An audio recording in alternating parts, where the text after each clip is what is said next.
concepts regarding the discovery and early history of the cell. The cell, the fundamental unit of life. The text establishes that life begins as a single cell, a zygote in multicellular organisms. While all cells in an organism share the same DNA, they become specialized through differential gene expression. Essentially, some genes are switched on while others are switched off to allow cells to perform specific jobs. Key definitions: totipotency, the ability of a single cell to divide and produce all the differentiated cells in an organism, the potential to form a whole individual.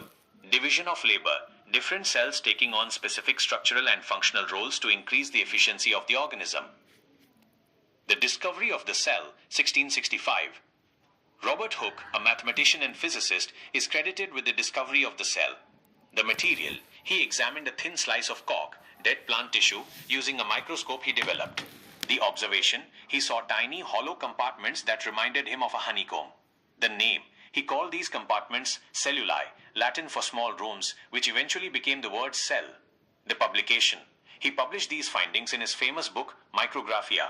Note: Hooke didn't actually see living cells. He was looking at the empty dead spaces left behind by cell walls.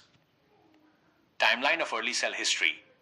The discovery of the cell was a collaborative journey involving several scientists over a century. Year: scientist. Contribution: 1658. Jan Swammerdam, first to observe red blood corpuscles in frogs. 1661. Marcello Malpighi observed small structures called utricles in plant and animal tissues. 1665. Robert Hooke coined the term cell after observing cork. 1674. A.V. Leeuwenhoek, first to observe living cells, bacteria, protozoa, sperm, using better lenses.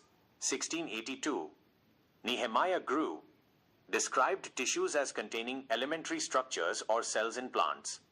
1772. Alfonso Corti observed living matter, protoplasm, inside the cells. 1781. F. Fontana discovered the nucleolus within the skin cells of an eel. Would you like to dive deeper into the specific functions of the organelles mentioned, or perhaps move on to the cell theory that followed these discoveries? The discovery of cells and the formalization of the cell theory. It highlights how multiple scientists contributed pieces of the puzzle over centuries to define the fundamental unit of life.